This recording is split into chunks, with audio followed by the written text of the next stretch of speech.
Yan guys, mag-harvest na tayo ng sprouts. So, meron akong ilang container po dito. So, ayan guys, ito yung 1, 2, 3, 4, and 5 na container na galon and there. So, kung makikita nyo guys, ganyan siya. Hi guys! Welcome back my YouTube channel. Ito na naman tayo in this video to harvesting the ating bean sprouts. So, ayan po siya guys. So, napakadami. Gumawa po ako ng 5 container. Ayan guys. So, this is 5. Actually, half of munggo this one. Ayan, ito na lang yung natira at kumuha din akong paluto ko. So, kumuha lang po ako ng mga 5 spoon siguro yan, kapiraso. Ayan. So, ito yung container. This is first container. So, kung nakikita nyo guys, ayan, munggo sprout po siya. Ayan. So, ang ganda ng pagkatubo niya. Within 3 to 4 days po. Kasi yung iba, 3 days pa lang. So, ito, 4 days na po siya. Ayan. So, kung nakikita nyo guys, umangat na po yung pinaka-net na tinakip po siya. Tinakip ko. Ayan, so kailangan na natin po siyang i-harvest. Actually, nag-harvest na dyan si Sir at hinalo daw niya sa pancake niya na niluto. Ayan, kung nakikita nyo po guys, ito yung DIY na ginawa ko. So, umangat na po yung tissue na tinover ko. Ayan guys. Kasi sa sobrang tangkad na ho niya. And also, ito napaka-fresh guys. Ayan, ganyan po siya. Oh. So, ayan, super lalaki na po. So, sakto lang na pwede natin siyang isalad. At ito is only 3 days. So, kung nakikita nyo, nakatakip pa siya ng net. So, bukas ko pa yan sa susunod na bukas ko pa yan i-harvest, guys. So, ayan. Kung nasa malayo po tayo, ayan, hinilira ko siya. Doon ko siya tinanggal sa rack. At dyan, mayroon akong itatanim na susunod po pag nagplanting na po tayo. Ayan. So, for now, guys, ito lang muna ang aking mai-indoor planting DIY. Ayan. At kailangan ko po to sa aking good heart, ay sa aking heart, no? Sa aking puso at what do you call this, at antioxidant din po siya at napakaganda. Basahin nyo po sa description ng channel na to at doon nyo mababasa lahat kung ano ang benefits sa ating health ang beans sprout guys. Actually, marami nang na-research ko po to guys in the Google is marami na po talaga nagtatanim nito, more on Asian countries guys. So, para sa akin na research ko kung ano ay very healthy for my heart, no? Kung ano ang dapat kong igamot at for my blood is talagang I don't like a medicine. Gusto ko talaga is yung natural medicine po talaga ang gusto ko guys. So ito naisipan ko na habang wala akong ginagawa po sa loob ng bahay ay magtatanim po ako ng bean sprout everyday. Hindi na po ito mawawala sa akin. So we can harvest this one guys. Ayan, i-harvest na po natin to guys at ilalagay po natin sa fridge, hugasan at ilagay sa fridge guys. So, hurry up guys, i-harvest na natin. Ayan guys, so inangat ko lang siya. Ayan ang roots niya. Ibabad muna natin dito sa tubig. Isa-isa po yung maha-harvest po natin. Ayan. So, dito kasi sa ilalim po nito is may tissue. Ayan guys. So, babad muna natin yan. At yung mga tira guys is, huwag natin siyang, itong tissue is, ayan, ganyan siya. Ayan, may mga beans pa. Yung matitira dyan, isisipa rin po natin para pwede natin siyang i-cook. Ito, this is for salad guys. Ayan. So, dapat malinis po yung container nyo para hindi po siya magkaroon ng virus or magkaroon po siya ng fungus. Ayan, para pwede natin kainin. At yung roots, guys, is pwede natin ilagay yan at lagyan natin ng lemon at ginger. At yun nandyan po yung gamot sa pinaka-roots. So, ganyan lang. At itong pangalawang container, guys, is iaangat lang po natin. Ayan, kung makikita nyo, guys. So, let's see. Let's see kung makikita nyo, guys. So, hawakan lang po natin dito at hihilain natin yung net unti-unti. Ayan, guys. Para ibabad po natin sa tubig. Ayan. Kung nakikita nyo guys, ayan, super ganda ng pagka, ng roots. So, ibabad lang din po natin dito. Sa side na to. Ayan, para maghiwalay-hiwalay po yung ugat. Ayan guys. At next is, ayan, huwag na natin kunin yung ibang Dito naman, sa last container guys, ayan, ibabad muna natin, hugasan, bago natin ilagay dito sa steamer, at saka natin ilalagay sa container na lagayan para ilagay po sa ref.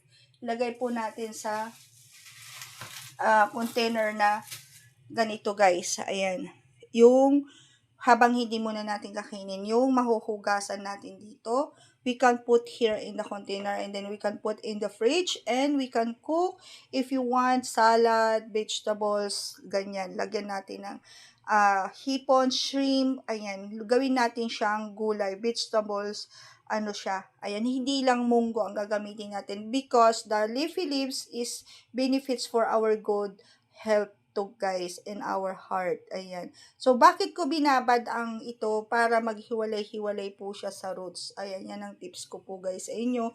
Ayan, so hawakan, para mabilis siyang mabilis po siyang maghiwalay-hiwalay at matanggal po ang itong mga itim-itim guys. Ayan, so ganyan lang guys, habang wala po tayong ginagawa, hanap po tayo ng way to make busy to yourself para matulungan din ang inyong sakit. Ayan, ang dami ko pa po i-harvest guys. So, ipapakita ko po sa inyo mamaya kung gaano karami ang aking na-harvest today. Guys, yan guys, ito yung na-harvest ko, isang planggana. Napakadami kung makikita nyo. Very fresh po siya. Ayan. So, bakit maliliit to? Mas gusto ko sana yung Philippines na munggo, yung malalaki. Ito kasi Indian munggos to. Indian beans. So, very small. Kaya ganyan siya ka-small po. Ayan. So, ito guys, huhugasan ko to, no, ng many times. And then, after natin siyang hugasan, isusort natin siya dito sa steamer. Tapos, saka natin ulit hugasan. And then, we can put here in the container. And then, we can put in the fridge, guys. Ayan. Dapat yung may takip na container, guys. Ayan. So, parang ganito siya. Ayan. So, ipasok natin siya dyan. And then, titingnan natin kung ilan ang magagawa po natin. Ayan, guys. So, ito maluluto na natin to good for 1 week. Nasa sa inyo yan kung salad, nasa sa inyo yan kung paano nyo iba-budget. Ayun, alam nyo ba guys, na napakamahal to sa mall. Tinignan ko last few days ago, sobrang mahal yung ganun lang na container is umaabot siya ng 15 to 20 reals. So, ang ganda ng benefits ng beans sprout po guys. Ayan, ano pa yun wala pang leaves, hindi pa siya leaves. Yung parang ganito lang po siya. Ayan, yung munggo lang po talaga siya. Ayan, so ganito siya karami guys ang ating na-harvest. Ayan. So, thank you for watching guys, and please like and share and comments down below, bell notification, and please subscribe my YouTube channel. It's me again, Saidigal Sote. God bless and I love you guys. Thank you for watching and thank you for support guys. Love you. Bye. God bless guys.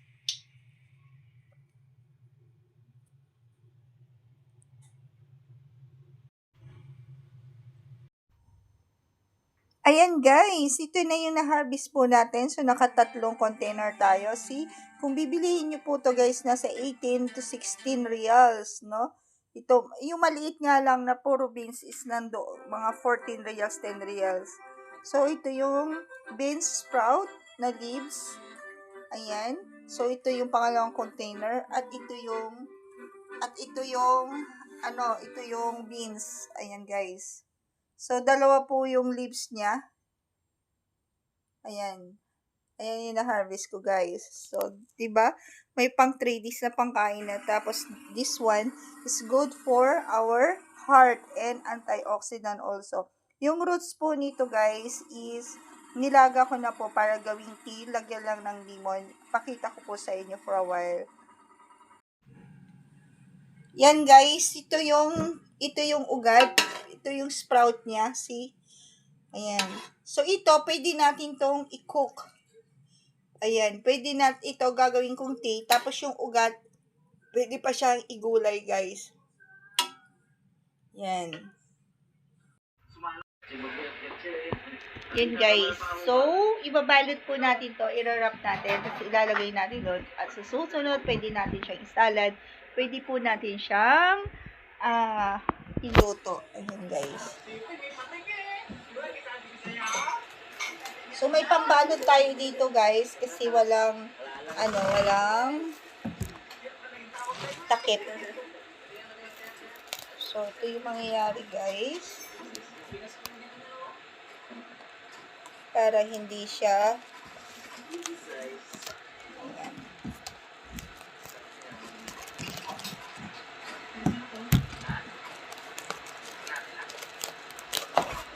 ayan. So, pwede na nga itong ibenta, guys, eh. Joke lang.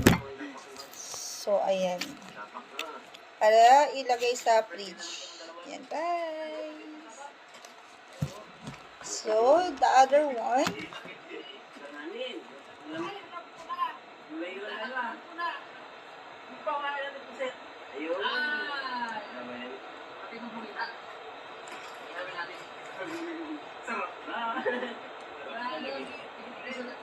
Tingin sa mga birthday dito. Si Sarabas, si Puloy, si Kitboy. So, ito, hindi ko siya matanggalan ng ano ba to? Hindi ko siya matanggalan ng Ay, alam ko na! Ay, alam ko na! kumulo na yung ano. Kakarating lang nila Sir Robert. So, naghatid ng kape at saka tinapay, guys. Sakto, mangmimerienda. Kasi, need nilang mag-report. So, yun nga, good news naman ang kanilang lakad, guys. At sana magkaroon na ako ng car. At maisyuhan kami ng car at makapag-vlog na tayo, makapamasyal na tayo, makalabas-labas na tayo, guys. Ayan. Ay, mali yung pagkapunit ko. Hindi talaga ako marunong.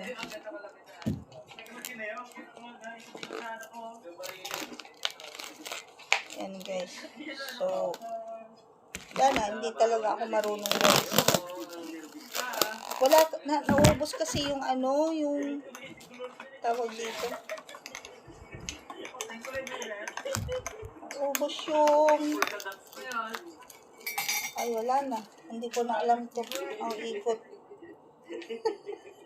Halatado talaga na hindi marunong sa buhay. Si Vicky. Pati pagbalot, hindi niya alam.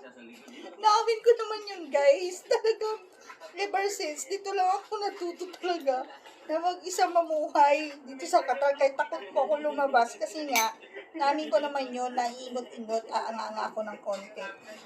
Hindi naman sa tatanga-tanga ng konti. As in, hindi lang talaga ako masyadong naglalabas, hindi exposed. At talagang dati may yaya ko no. Ayan. So, ngayon lang medyo natututo sa buhay ang iyong lola. Ayan na, hindi ko na alam ang direksyon ng buhay ko. Ito na. Datay, nagkasaliwa-saliwa na to. Paano ko siya babanatin. Ayan, guys, wala na siyang direksyon. So, anyway, na-wrapper ko naman na itong iba. Huwag na nang i-wrapper yung isa. Pakicheck nga yan, sir, kung okay pa yan. Promise. Basta ganyan na yan. At least di lang matapon. So, ilalagay lang po natin doon sa fridge. Ayan, guys. So, itong isa, huwag na i-wrapper kasi iluluto ko naman to. Bukas po, guys, is abangan ng aking pagluto. Ayan, nakayuko ko. Ayan, guys. So, 3 packs po tayo. So, itago po natin to dito sa ref. Dito sa fridge. At pabot nga yung dalawa, sir. Ayan. So, dalawa yan. So, actually, may malunggay pa ako dito. Ayan. Thank you po. Yun guys. So, lalagyan ko yan ng shrimp. Tapos isasalad ko yung iba. Ayan na lang laman ng ref. So, empty pa po tayo guys. So, hanggang dito na lamang guys. And, ang init. Please subscribe my YouTube channel. Thank you for watching guys. Like and share and comments down below and bell the notification. And please subscribe my YouTube channel. It's me again, Saidigal. So thank you for watching. God bless. And I love you guys. Bye!